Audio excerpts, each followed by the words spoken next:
você clica nessas duas carinhas que tem aqui do lado, tá bom? Embaixo. E aí vai abrir, você procura Educação Especial e você clica e adiciona. Aí eu aceito você daqui, tá bom?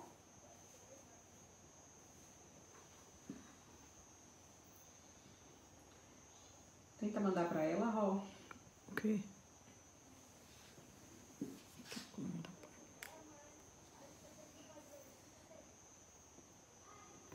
Deixa eu ver aqui. Lu, achei você aqui. Vamos ver se agora vai. Neto, meu nome é Neto, sou autista moderado, escritor do livro. E aí, Lu? Não, ainda a imagem ainda fica. Mas eu te escuto bem. Vamos ver se abre a imagem aqui com o tempo, tá? Qualquer coisa depois a gente desconecta e eu tento conectar novamente. Mas eu acho que tá conectando aqui pra mim. Você tá com a câmera ok, Lu? Tá livre. Eu já tinha visto antes. Naquela parte de imagem do Instagram tava normal. Não sei porquê.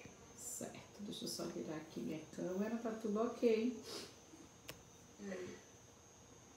Até aqui, ó, gente. Deixa eu passar aqui pra vocês, ó. Genética não é destino. É o lançamento do maior congresso online que vai acontecer gratuitamente nos dias 29 e 30 de agosto, tá? Lá no site do Alex Duarte e no site do Cromossomo 21, eles vão estar lançando esse site para que vocês possam fazer as inscrições gratuitas desse congresso para pessoas com deficiência, tá? Então, o tema do congresso online vai ser Genética não é destino e vai acontecer nos dias 29 e 30 de agosto. Vamos ver se a gente consegue agora chamar a Lu.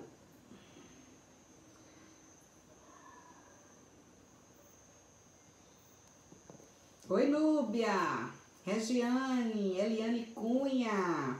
Prazer em ter vocês agora à noite com a gente.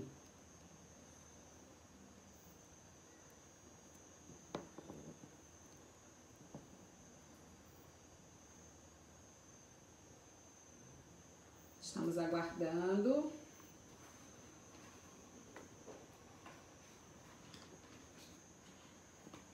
Caso a gente não consiga, tá, gente, o contato com a Lu, a gente dá uma mudança hoje na roupagem e a gente já traz um tema que a gente já deixou prontinho aqui para vocês. É o que a gente considera aqui o plano B.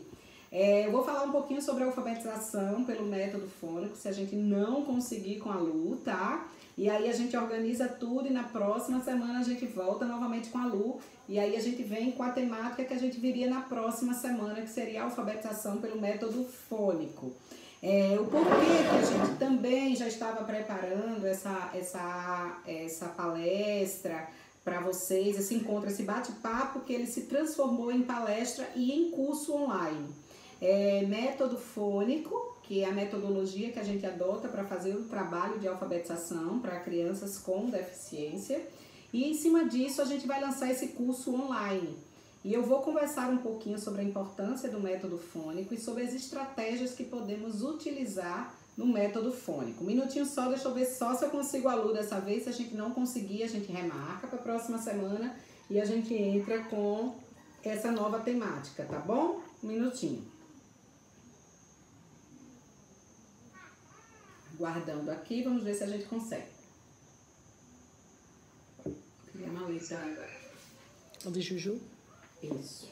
Não tem jeito. E aí, Lu, não. Nada de imagem. Não sei, aconteceu também alguns problemas em algumas lives, Lu. E aí, o que é que eu tô vendo aqui, tá? Era bem interessante que a imagem aparecesse até para o nosso bate-papo e você poder fazer essa trajetória, né, do Google.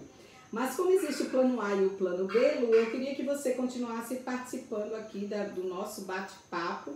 E eu vou conversar um pouquinho sobre a questão da estratégia, sobre o método fônico com estratégias de alfabetização voltada para pessoas com deficiência. Eu queria que você ficasse online comigo, porque você é uma mamãe que fez toda essa trajetória com seu filho. Eu estava contando aqui para as pessoas o quanto você lutou pelo processo de alfabetização do Gustavo. O Gustavo foi diagnosticado com autismo, o Gustavo também tem um diagnóstico da apraxia da fala, e o quanto o processo da alfabetização foi importante para o Gustavo. Então a gente vai conversar um pouquinho hoje sobre o método fônico de alfabetização. Um método que já trabalhamos, nós da Educação Especial, que já existe há 27 anos, e há 17 anos trabalhamos em cima de alfabetização para crianças com deficiência. E o método fônico foi o método que na época que estudamos, que fizemos todas as nossas pesquisas, entre as questões de metodologias e práticas de alfabetização, encontramos na metodologia fônica, no método fônico, uma forma prática e inovadora de se voltar para o fechamento do ciclo alfabético dessas crianças, uma vez que elas apresentavam inúmeras dificuldades em fechar esse ciclo de alfabetização no ensino regular. E como se dava? Fizemos várias experiências dentro desse processo de alfabetização, e no contexto de alfabetização fizemos um levantamento e montamos um grupo, esse grupo com crianças na faixa etária de 6 e um adulto que na época tinha 42 anos, um único adulto com síndrome de Down. Com várias deficiências, crianças com dificuldade de aprendizagem, crianças com TDA, com TDAH, crianças dislexas. Então juntamos esses grupos e dividimos por faixa etária de idade. Na época, a metodologia, trabalhamos com as duas de rota lexical e de rota fonológica, ou seja, a rota lexical íamos do estudo do contexto como um todo, ou seja, do texto, de frases, de palavras, até chegar à relação do grafema-fonema, e partimos pelo método fônico também, onde a gente partia do fragmento da letra, fazendo a relação do grafema-fonema de uma unidade apenas de som. Então, nesse trabalho, o que percebemos dentro desse projeto e o que percebemos depois de 18 meses de aplicabilidade dele, que aquele grupo de crianças, adolescentes e adultos, inclusive o EJA, Educação de Jovens e Adultos, eles tiveram ponto positivo de alfabetização em 75%, outros fechando esse ciclo da fase silábica alfabética, chegamos a um total de 85% desse grupo alfabetizado.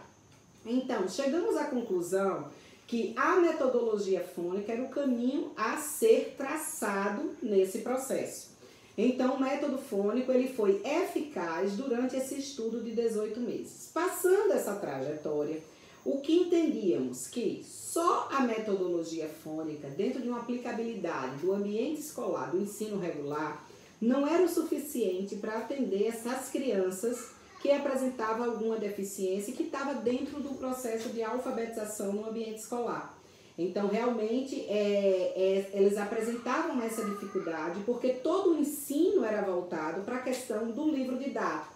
Se voltava para as explicações do livro didático e se voltava para todo um contexto de fichas acadêmicas, de apostilas, de material voltado apenas para a condução do produto final, que seria o livro didático. Então, pensamos e repensamos, e dentro de várias características, dentro de várias situações que as crianças apresentavam a nível de dificuldade, o que percebemos é que, dentro de um processo de educação inclusiva, todo o material na qual se considera, desde o sancionamento da Lei Brasileira de Inclusão, que se volta para as questões de adaptação, há 17 anos atrás, dentro dessa trajetória, eu já pensava nesse processo, que uma criança que apresentava alguma dificuldade, alguma deficiência, ela não iria aprender pelo mesmo caminho que uma criança que se volta para um contexto de ensino regular. E que aquele livro didático era muito pouco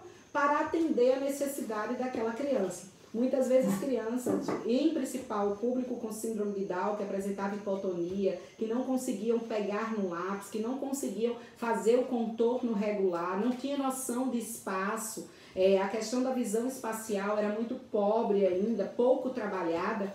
Então, o que fazer com o livro didático? Ele virava apenas um fator muito fictício dentro de um contexto de sala de aula. Então, pensando nessas dificuldades, há 17 anos a gente já traçava estratégias, situações que a gente pudesse adaptar e facilitar o processo conteudista dessas crianças dentro do ensino regular. Então, o que acontece? Criamos a estratégia que se vinha ao que antecedia o livro didático. A criança poderia até utilizar o livro didático desde que ela tivesse coordenação motora fina, ela tivesse aptidão para poder fazer essas grafias. Então, enquanto ela não tivesse essa condição, o livro didático ele seria apenas um produto final, ou seja, o que a gente chama de PF, para que a criança pudesse adquirir essa última etapa de aprendizagem. Então, o que iria anteceder esse processo? Materiais práticos, onde a criança pudesse manusear e tivesse o mesmo objetivo do produto final. Então, criamos estratégias, estruturamos materiais que pudesse ser facilitador de manuseio e até no próprio processo de escrita fina, onde a criança teria materiais adaptados, lápis mais grossos, pilotos, onde ela pudesse ter uma pinça mais adequada e o deslize dessa escrita num material plastificado. Na época a gente não pensava em plastificador, a gente utilizava mesmo o papel contato. Era aquele que a gente começou lá na idadezinha da pedra, fazendo aquelas questões bem rústicas. Então a gente plastificava o material no papel contato e com isso dava essa garantia que a criança poderia escrever naquela ficha, naquela folha, com o material mais adequado e seguindo dessa forma poderia apagar e poderia fazer esse contexto de escrita, que seria uma escrita mais facilitada, ou seja, a gente levaria uma adequação dessa escrita. Mas aí pensamos, antes da gente estruturar toda essa estratégia, teria que vir algo antes ainda dessa estratégia, porque crianças ainda apresentavam essa dificuldade no contexto da escrita, mesmo a gente tendo esse material adaptado, que ele veio evoluindo e que se transformou hoje na maleta pedagógica da educação especial. Então, o que antecedia essa estratégia, esse material plastificado, toda essa estruturação? Vamos pensar que o lúdico. A criança aprende pelo concreto, o momento da simbologia, o momento da ludicidade é um momento primordial para o contexto desse processo da alfabetização. E como viria esse lúdico? Seria muito parecido com o objetivo proposto. Se o objetivo proposto fosse números, a gente teria que começar pelo lúdico, pelo L, que é o que a gente chama hoje, a gente configura essas etapas no processo do ensino-aprendizagem, o lúdico, o L, materiais concretos, onde eles pudessem manusear, onde eles pudessem jogar, onde eles pudessem brincar, ele fosse uma coisa muito palpável, para depois vir a estratégia, que aí foi o que eu já comentei com vocês, voltada para a questão do material adaptado, e em seguida o PF, a questão do produto final. Ou seja, aquele produto final nada mais era que o livro didático e as fichas adaptadas da escola. Então, a gente começou a implementar essas etapas de evolução. Ou seja, num único objetivo, para se ensinar a uma criança com deficiência, uma criança que apresentava dificuldades múltiplas e N fatores dentro de um contexto de ensino-aprendizagem, seguiríamos aquela linha de trabalho, onde o lúdico, a estratégia e o produto final fariam parte desse contexto.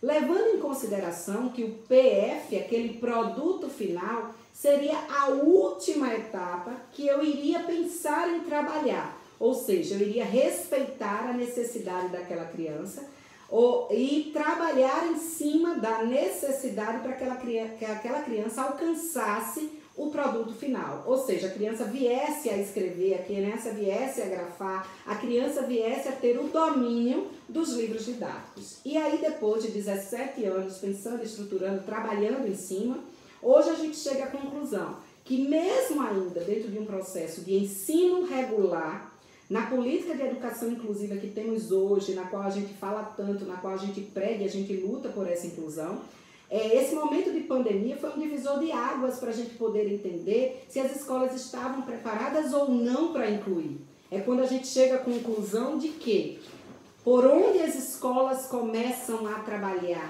quando a gente fala de inclusão e de adaptação? As escolas começam a trabalhar pelo PF, ou seja, pelo último de uma trajetória onde tem antecedentes que se queimam essas etapas e que a criança não consegue chegar naquele produto final. A criança não consegue alcançar o produto final. E muitas mães estão se vendo dessa forma ainda diante da pandemia, diante do que a escola hoje está propondo. Primeiro, a questão do ensino à distância, a sustentação em aulas virtuais, que muitas vezes se tornam ilusórias para o tempo que essa criança tem para sustentar, a adaptação curricular, que muitas vezes não atende à necessidade dessa criança, e o material, que aí o material que chega para as crianças é realmente um PF, é realmente um produto final, onde as crianças não atendem a essa necessidade. Então, partindo dessa trajetória do lúdico, da estratégia do produto final, vamos entrar para a prática. Como vamos alfabetizar? Na época, o grupo que a gente tinha de crianças de 12 a 27 anos era um grupo muito grande, que chegava em torno de 38 crianças, 40 crianças. Todas elas, muitas já estavam fora do ambiente escolar, porque não tinha fechado esse ciclo da alfabetização. E vinha o questionamento, por que que ela não aprendeu? Eu até citei isso num bate-papo, que o caso mais difícil que a gente teve foi uma criança não, um adolescente. Ele já estava com 16 para completar 17 anos. Na época ele estava na alfabetização da escola. Então, meu questionamento foi o porquê que ele já está há mais de 6 anos repetindo a alfabetização. E a resposta foi porque ele não aprendeu a ler. Então, a série que se alfabetiza é a alfabetização. E ele precisa ficar nela até ele ser alfabetizado. E aí, quando a gente olha um rapaz de 16, um adolescente, com o corpo todo reformado, ele tinha síndrome de Down, ele não fechava esse ciclo, vem um questionamento. O que ele faz? O que faz um adolescente de 16 anos, prestes a completar os 17, dentro de uma sala com crianças na faixa etária de 6 anos? Então, a gente se pergunta. E aí, quando a gente vem para o processo de questionamento, a gente discuta, na época, uma escola de freira, esse questionamento. Enquanto ele não aprender a ler e escrever, ele vai continuar na alfabetização. E aí vem a minha pergunta. Será que é ele que não consegue aprender ou a escola que não consegue ensinar? Que caminhos são esses que há 6 anos você faz essa mesma prática e a criança não consegue adquirir essas competências e você insiste naquela mesma prática? Então, algo precisava ser mudado. Então, a gente tem que entender que a educação ela é para todos. Agora, o caminho que se leva ao fechamento desse processo do ensino-aprendizagem é que ele tem que ser diferenciado. Então, quando a gente pegou esse adolescente, a gente teve que tirar da escola, eu não conseguiria trabalhar dentro de uma proposta de inclusão, primeiro pela faixa etária de idade, que já estava totalmente distorcida, ele é um adolescente convivendo com crianças de 6 anos de idade, e depois que montamos o projeto, veio a questão de se trabalhar em casa, de fazer um trabalho voltado para o fechamento do ciclo da alfabetização, que nesse momento, com quase 17 anos, era o que mais importava para ele, era ser alfabetizado. Não fazia sentido ele trabalhar com livros de outras disciplinas, uma vez que o pré-requisito do ler e escrever não tinha sido contemplado para ele. Então, vamos trabalhar em cima dessa alfabetização. Então, a alfabetização, como eu falo, quando eu falo, pessoal, não se volta apenas para a língua portuguesa, tá? Alfabetização na língua portuguesa, alfabetização matemática, letramento, numeramento, tá? Então, a alfabetização, conhecimento do código, fazer a leitura desse código, dessa representação fonética, e o letramento, entender aquilo que li. Então, vamos alfabetizar. E como vamos? Lidiane, você já estruturou isso? Você já fez o material lá do papel contato, onde a criança tem lá aquilo adaptado, a criança vai lá e cola, a criança vai no velcro e coloca. Então, vem o lúdico que antecede, você apresenta essas letras. Então, vamos estudar o processo da alfabetização.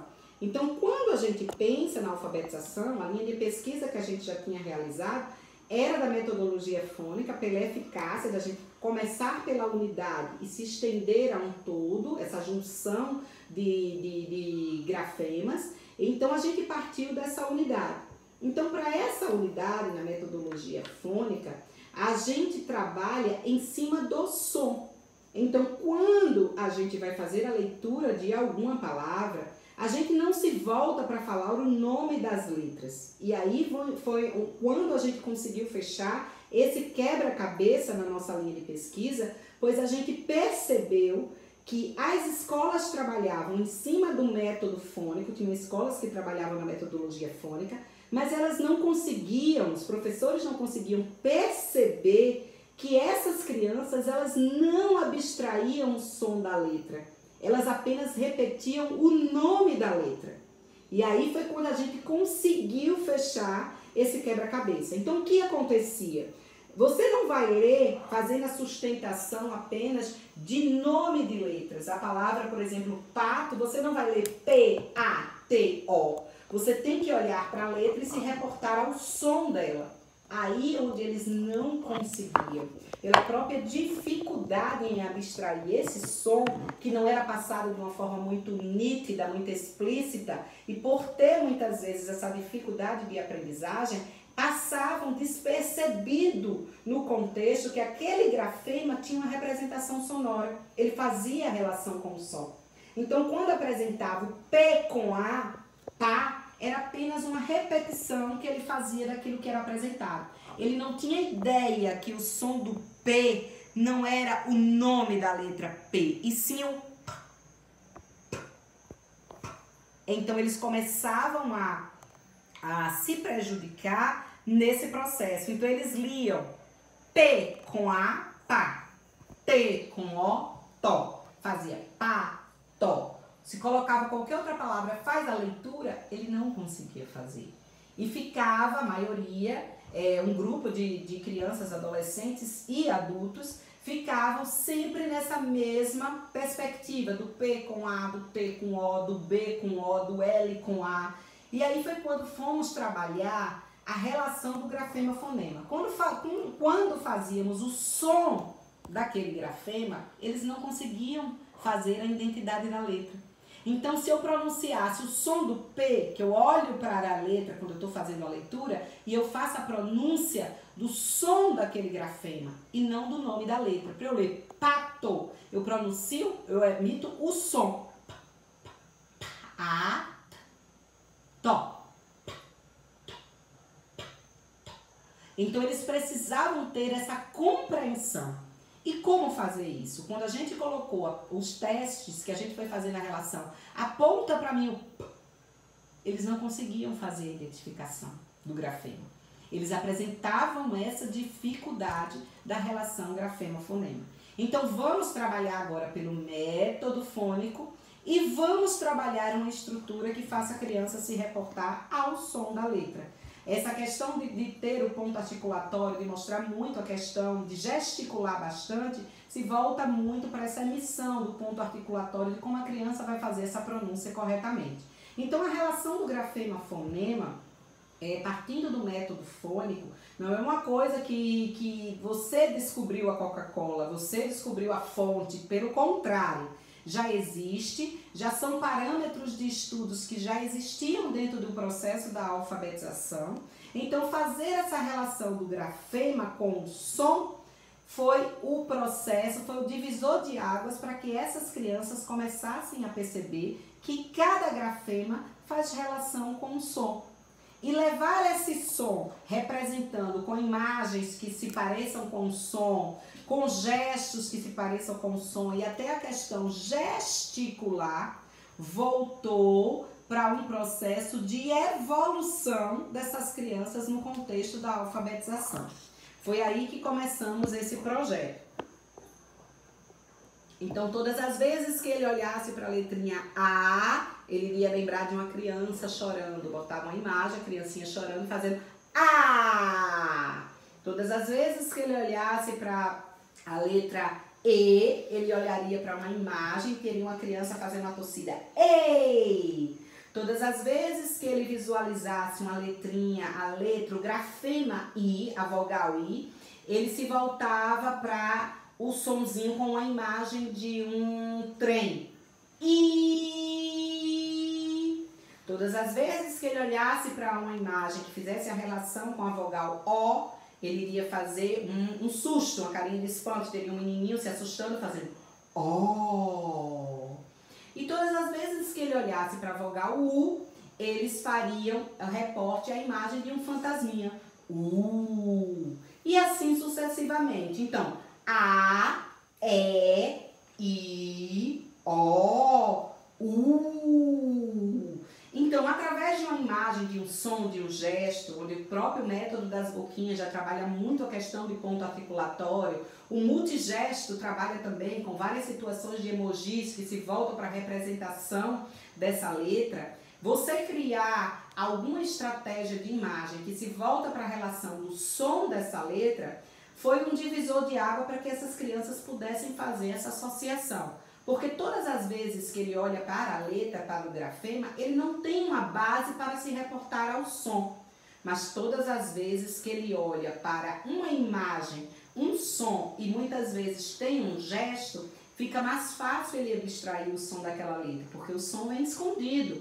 Então, com isso, a gente começou a trabalhar com um processo de consciência fonética voltada para o método fônico. E há 17 anos o contexto de alfabetização pela metodologia fônica ele vem acontecendo e vem trazendo grandes avanços no processo de alfabetização, em principal para crianças, adultos e pessoas no geral com deficiência. Então, todo esse processo vem de materiais que se voltam dentro daquela linha do tempo, não é só apresentar as letras em relação do som dessa letra, mas pelaquela linha do tempo que eu apresentei inicialmente para vocês, que é o L, o lúdico, versus a estratégia, versus o PF, que seria o produto final. Lembrando que sempre esse produto final, para deficiências onde existe um comprometimento maior, esse comprometimento realmente o produto final fica em stand-by. São poucas as crianças que nesse processo de alfabetização que apresentam um comprometimento de escrita, de grafia, comprometimento na questão do manejo de um livro didático, a gente vai utilizar o produto final. A gente fica nessas duas fases anterior, que a gente vai atingir os objetivos propostos dentro de uma dinâmica mais acessível para aquele comprometimento. Então, eu vou mostrar aqui para vocês alguns materiais que se volta para a estratégia, tá? A gente começa aqui, ó, se vocês observarem, é uma criança, essa criança, no caso, é meu filho, ele teve... Há 2 anos atrás, ele teve uma convulsão, os médicos dizem que foi convulsão febril, e nesse processo de convulsão febril, ele voltou todos os movimentos, mas o que atingiu foi a parte motora. Ele ficou quase 72 horas, tendo que voltar ao trabalho de coordenação motora mesmo ampla. Ele ficou com dificuldades nos movimentos amplos. E aos poucos foi voltando e graças a Deus com 72 horas ele conseguiu ter um controle dos movimentos. Foi feito todos os estudos, se pensou até em meningite, mas graças a Deus foi tudo descartado. Até hoje não descobrimos a causa dessa convulsão, mas ele ficou com dificuldade no processo da escrita fina. Então, dentro do ambiente escolar, essa criança aqui, eu jamais poderia apresentar para ela um contexto de folha de ofício, de ficha, e dar um lápis, seja ele um jumbo ou um lápis fino para que ele pudesse fazer a grafia desse nome. Então, eu fui até chamada na época na escola para ser questionada sobre o processo dessa grafia. E eu lembro bem que a professora dizia para mim, eu peço para ele escrever o nome dele, ele faz um monte de bolinhas. E até então eu tive que explicar, como já tinha explicado para a escola, mas eu acho que a escola não se recordava, que ele ficou com essa dificuldade motora e que isso já estava sendo trabalhado e que em casa também, nessa estrutura de trabalho, fomos vencendo. Mas na escola era cobrado dele o produto final. Então começamos a trabalhar com essa estrutura de material, tá? Ele primeiro começou a fazer um pareamento dentro de uma coordenação motora dele que era bem deficitária, ele começou a parear o nome. Depois ele começa a fazer um alinhamento de escrita do nome em cima de pontilhado. onde ele tem aqui o norte do que ele vai fazer e não simplesmente entregar uma folha limpa para que ele possa grafar o nome. Embora ele tenha 4 anos e crianças com 4 anos maturam para ter o processo dessa escrita fina e já apresentam essa evolução, a gente tem que entender o histórico de cada criança. Então, ele teve que passar pelo pontilhado e hoje a gente já esvanece dica e ele já consegue fazer o contexto da escrita. Então, essa organização depende de muito treino. Ele ainda não passou para um PF.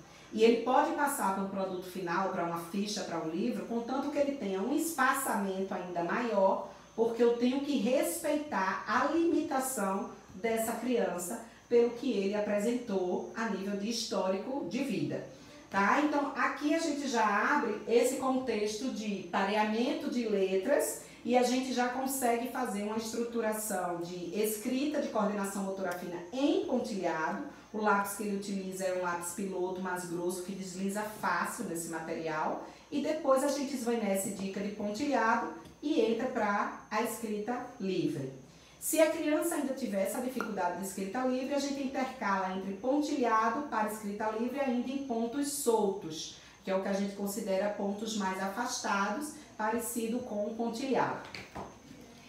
Dentro desse material adaptado, todo o contexto de estratégia deve respeitar a limitação dessa criança e o que a gente propõe. Eu costumo sempre dizer, uma criança que ela está no nível básico para o processo da alfabetização, a gente deve traçar metas de trabalho para essa criança. Então vamos dizer, essa criança chegou no nível básico para a gente iniciar o processo da alfabetização. E o que acontece com essa criança? A gente tem que pegar o material, analisar e traçar esse perfil. Vamos dar um exemplo dessa criança que eu apresentei agora com 4 anos. Ele vai iniciar o conhecimento das letras, fazer o processo do encontro vocálico e eu vou traçar essa meta para até 2 meses para ele, em 60 dias, e apresentar alguma consoante. Não necessariamente a gente precisa iniciar pela ordem alfabética, muitas vezes com um acordo e combinado com fono, a gente estabelece um trabalho que se volta para as questões de pronúncia, de ponto articulatório. Tem crianças que adquirem a pronúncia de alguma letra com maior facilidade, a gente pode inverter e fazer esse trabalho. Mas no caso dele, a gente traçou uma meta para 2 meses. Em 2 meses, o que eu vou esperar dessa criança? Que ele faça o pareamento do nome, que ele escreva o nome dele em pontilhado e que ele esvaneça a dica de pontilhado e faça a escrita. O que eu vou querer mais em português? Que ele reconheça todas as vogais, fazendo a relação do grafema-fonema, que ele reconheça a consoante B e ele passe pela trajetória dividida, assim como os materiais, das fases de cada consoante que a gente estabeleceu como um programa de trabalho. Então, quais são essas fases? Para cada consoante, a gente estrutura essas fases, que é a fase 1, fase 2, fase 3, para cada consoante. Então, se eu apresento a ele uma consoante B, eu vou ter a fase 1, que vai ser a família silábica do B, do bo, ba, bi, bu. Vai ter a fase 2, onde eu vou encontrar essa consoante com encontro vocálico, bia, boi, baú, bau, até palavras sem sentidos, porque eu estou trabalhando pelo método fônico e a prioridade é a gente trabalhar a relação do grafema-fonema. E a fase 3, que eu vou juntar 2 sílabas da mesma consoante, bibi, babá, bubu, bebe, biba. Então, quando eu construir para cada consoante a fase 1, 2 e 3, ele já adquiriu essa relação da consoante B nessas 3 fases, eu passo para a consoante C.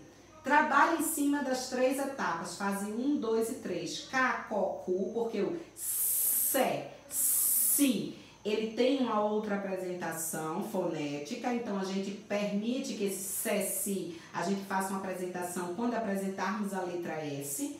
E ele trabalha em cima de uma única relação do grafema-fonema, cá, có, cu. Passamos para a fase 2, o C com o encontro vocálico, cai, coi, cui. Fase 3, cacá, coco, coca, cuca, cuco. Então, quando a criança adquiriu, o que é que eu faço? Junto as 2 consoantes B e C. ela venceu as etapas do B, fase 1, 2 e 3, venceu a do C, isoladamente fase 1, 2 e 3, eu faço a junção. E aí nessa junção eu posso dar a oportunidade de criar outras palavrinhas, bico, cobre, baco, cuba, beco, e isolo a próxima consoante. A consoante D, fase 1, 2 e 3, e vou jogando para o meu banco de dados.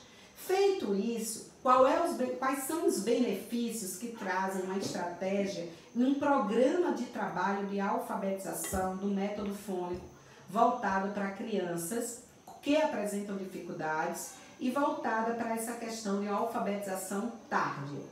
É vivenciar essas etapas e fazer com que a criança faça a relação do grafema-fonema. E ela apenas não olhe para a letra e pronuncie o nome dessa letra, porque a gente não vai ler citando o nome da letra, o nome do grafema, e sim fazendo a relação. Todas as vezes que a gente olhar para essa letra, a gente lembrar que essa letra tem uma representação fonética e a gente pronunciar o som. Por isso que a parte que tem fonologia parte para uma menor unidade do som. Então, a gente trabalhar nessa unidade e a gente vai crescendo essas unidades até fechar esse ciclo da alfabetização. Então, é primordial a gente entender dentro desse processo de pandemia, que era o que a Lu iria falar também, mas ela volta na próxima semana, para contar um pouquinho dessa trajetória de alfabetização do Gustavo, de todo esse processo que a Luciene, assim como outras mães, a Luciana, a Carla, passaram diante desse contexto com os filhos. Veio a pandemia para mostrar realmente que tudo aquilo que a gente já trabalhava anteriormente era uma linha de trabalho que seria positiva nesse processo de pandemia, porque o processo da estratégia é um trabalho que a gente precisa ter como antecedente antes do produto final, antes do PF, e o lúdico, os materiais concretos para que a gente antecipe antes de apresentar essa estratégia.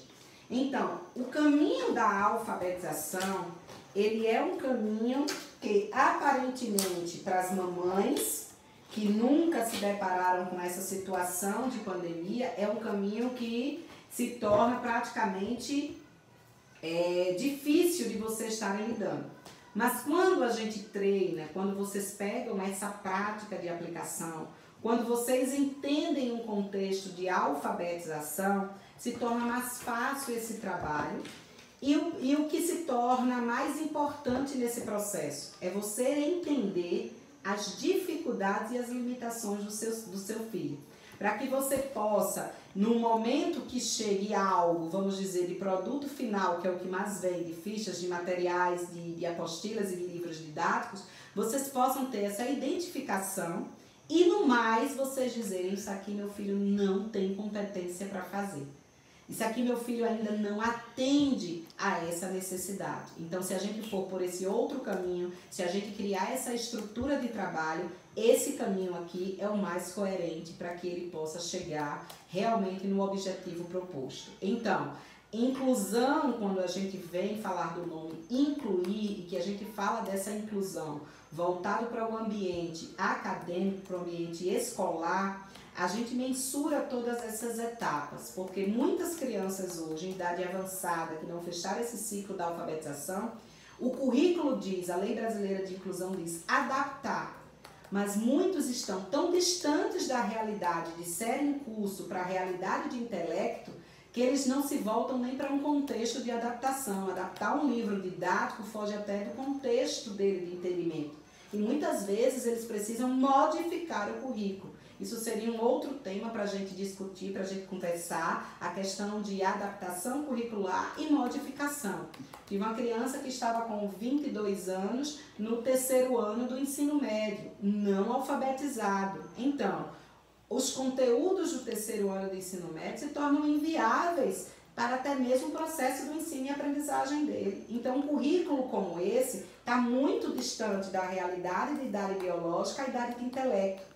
Então, dentro desse conceito, a gente não tem que adaptar um livro de física, adaptar um livro de química, adaptar um livro de biologia, se torna muito distante. Então, nessa situação, muitas vezes, o currículo ele se modifica porque atender a necessidade dessa criança na idade biológica, cursando um terceiro ano, com idade de intelecto ainda respeitando a faixa etária de 5 e 6 no processo da alfabetização, se torna inviável a gente fazer a adaptação das disciplinas de série. Até mesmo porque o contexto, por mais que essa criança tenha uma mediação em sala de aula, o contexto do ensino-aprendizagem está muito distante da realidade daquele grupo na qual ele pertence de sala de aula.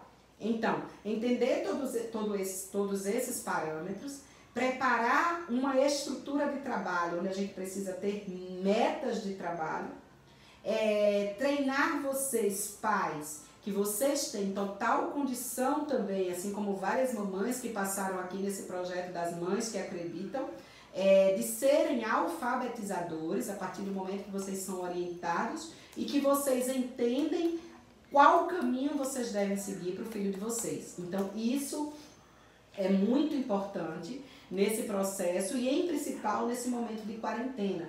Estamos num momento tão instável dentro de toda essa pandemia que não sabemos quando vamos voltar. Realmente, eu só estarei segura até para mandar meus filhos para a escola quando existir a vacina.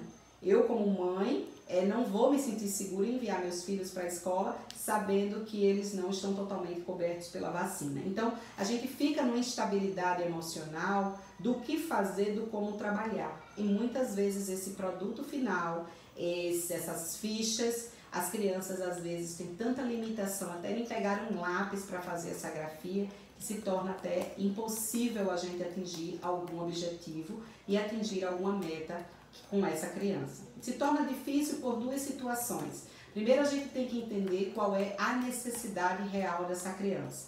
Depois, a gente precisa fazer um plano de trabalho para essa criança. E o terceiro ponto, fazer com que vocês, pais, que nesse momento são os que estão realmente mais próximos do filho de vocês, façam a diferença nesse processo. E vocês só vão conseguir fazer a diferença a partir do momento que eu te orientar para fazer a diferença. No caso, a escola orientar de como vai ter que fazer. Não é simplesmente entregar e dizer, faz, acontece. Vocês têm que ter todo esse entendimento para saber, pelo menos, como orientar e como dar o suporte nesse momento de pandemia. E eu falo para todas as crianças, mas em principal, que é o público, acredito, que mais atingido nesse momento da pandemia, são as crianças e adolescentes com deficiência. Aqueles que participavam dentro de um ciclo de ensino regular, participavam da política de educação inclusiva no ambiente escolar e de repente perdeu toda aquela vivência social, estão dentro de casa e muitas vezes essas aulas virtuais não atendem às necessidades deles e eles realmente ficaram sem essa garantia. Não estou falando todos, a gente não está generalizando, mas de todos os pacientes que eu atendo, quase 70% realmente foi prejudicado por as aulas virtuais, porque eles não conseguem acompanhar, não existe uma estrutura onde eles consigam passar pelas fases do lúdico, da estratégia, para que eles consigam realmente compreender. O tempo que eles precisam ficar na frente de um computador realmente impede a nível de sustentação, de memória, de atenção, porque já existe uma dispersão dentro desse processo. Então, se torna até muitas vezes inviável a prática das aulas online. Então, esse é o que eu deixo para vocês dentro desse processo da alfabetização. O método fônico é um método que trabalhamos em cima de pesquisa e de coleta de dados para que chegássemos à conclusão de que realmente é um método favorável para o processo da alfabetização, porque ele parte de uma unidade ao todo. Essas etapas é importantíssimas que vocês façam essa divisão para que a gente não apresente várias letras e não atropele um processo, em principal crianças que apresentam a deficiência, a gente ter esse passo a passo, só passe para uma próxima consoante quando tivermos a garantia da anterior. E eu costumo também deixar uma frase, que quando existe tempo, a gente espera a oportunidade. E quando a gente tem a oportunidade, a gente não pode perder o tempo. Então, vamos lançar o curso online de alfabetização, vamos certificar. O curso vai passar por vários módulos, onde vocês vão assistir os módulos, vocês vão aprender através de vídeos, vocês vão fazer essas provas online, vocês vão ser certificados e vão receber um kit de alfabetização para que possa estar treinando esse material com alunos, com pacientes, com filhos. E a gente vai lançar no canal, onde a gente vai estar a posto para tirar todas as dúvidas nesse processo de prática depois que vocês fizerem o curso de alfabetização do método fônico.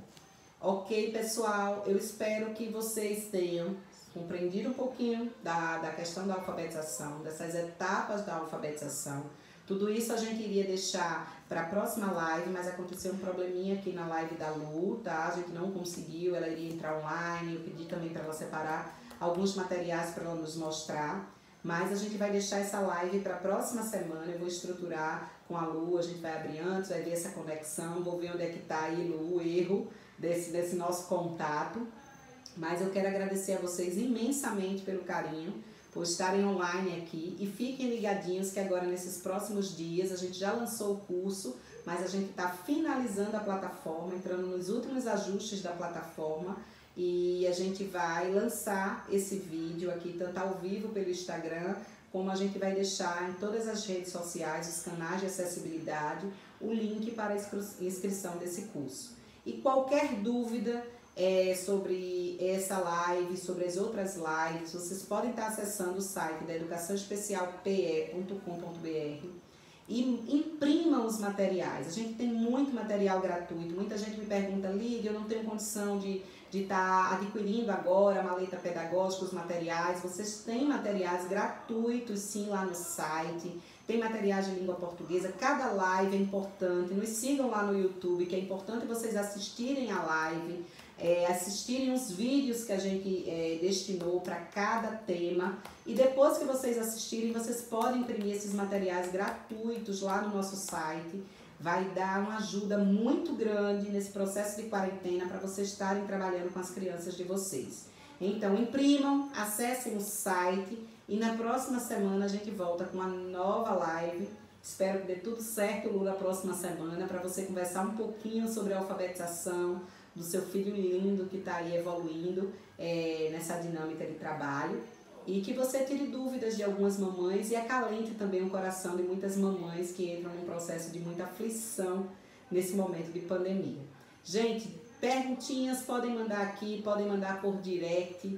Eu estou à disposição de vocês. Se não responder logo, a equipe da Educação Especial vai estar trabalhando para dar em curto prazo de tempo essas respostas para vocês e estar tirando todas as dúvidas. Tá bom? Então até a próxima quarta-feira. Lu, me aguarda na próxima quarta, tá? A gente vai organizar tudo.